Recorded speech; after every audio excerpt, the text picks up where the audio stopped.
Hi, I'm Ryan Springs, and this is my Matlab project for ABE 205 for the second semester of the 2010 to 2011 school year. First, I should open up my project. There's that. My video program is kind of weird because if I close it down, it stops filming. Alright, so once again, as I had done my VBA project, I'm basing my project off of golf, which is my favorite sport. The first thing I did was I um, found different or determined the speed of a golf ball as well as the initial speed of it. I have a typo there I need to fix. So first I made a function by creating a function file. So I typed in function z equals v ball, which is the velocity of the ball, and then these are all the inputs that are going to go into it. So z is the output, and so velc, I guess you could call, is the velocity of the swing. The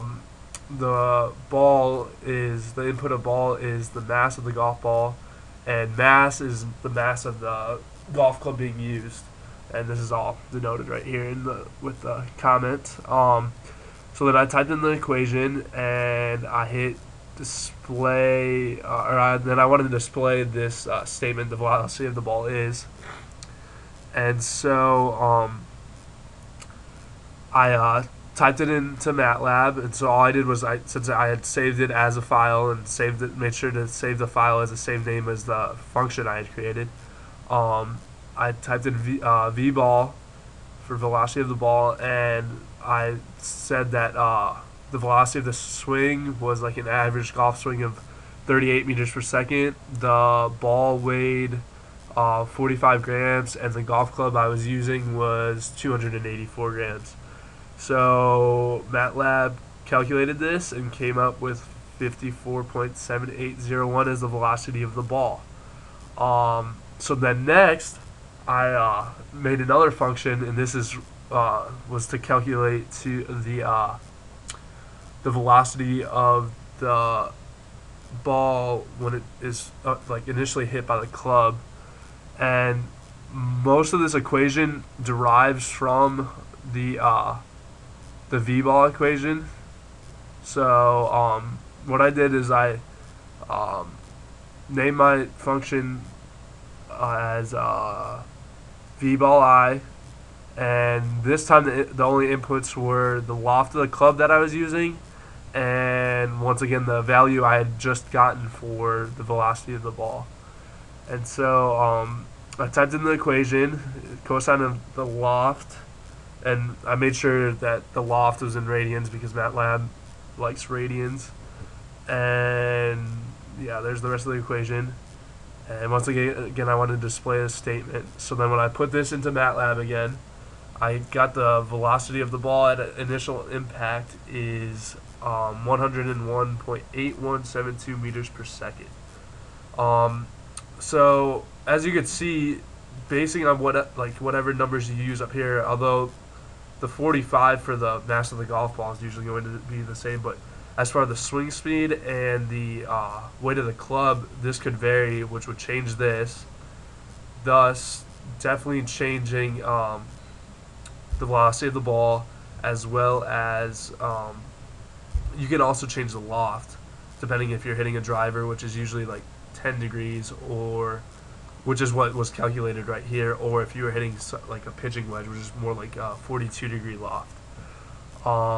So moving on, the next thing I did was I wanted to compare the speed of the golf club versus the speed of the golf ball, and this is very similar to what was done above with the original velocity of the ball function.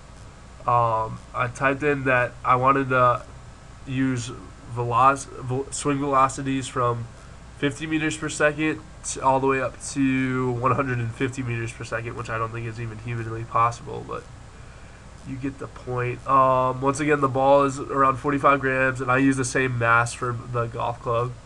Typed in the exact same equation, and this time I plotted it, and as you can see, it was a linear plot. And as the harder you swing, the faster the ball is going to go, which makes a lot of sense. So that graph came out nicely, and next thing I did was I just wanted to. This is kind of a fun little part of my program.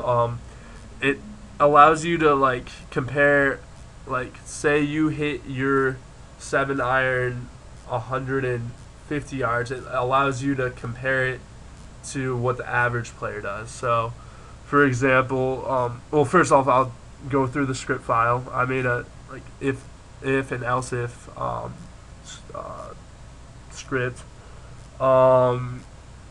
So if x is greater, which means x is the distance, the average club that would be used for that is the driver, and if x is greater than or equal to 190, the average club is equal to the 3-wood, and thus forth. You can read through it. So finally, when you apply this into Matlab, like into in the session, all you have to do is type golf club because it's saved as a script, and that's what I saved the script file as. And the first thing I did in the script was I set up an area where you can input your the yardage that you would like to input in. So, for example, I typed in that I hit the ball 200 yards with my, well, for me that's like a 5-iron because I hit the ball kind of far. But anyways, so the average club that most golfers would use is a 3-wood, which makes sense. And then I also just for fun, because I liked what I said at the end, I said this time I entered in 65 yards, and the average club came out as sand wedge, or you are duffer, which means like you just are terrible at golf.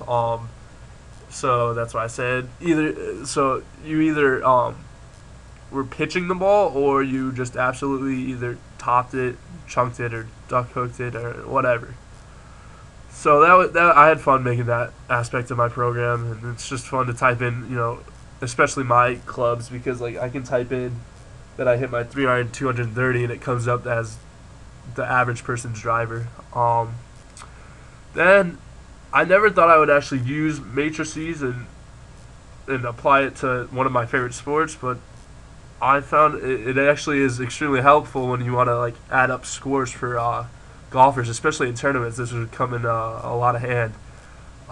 So here we have the front 9 scores of a player. So each player corresponds to each row. So like that's player 1, that's player 2, player 3, player 4, and so and that's the front 9 scores for and then the columns are day 1, day 2, day 3, day 4.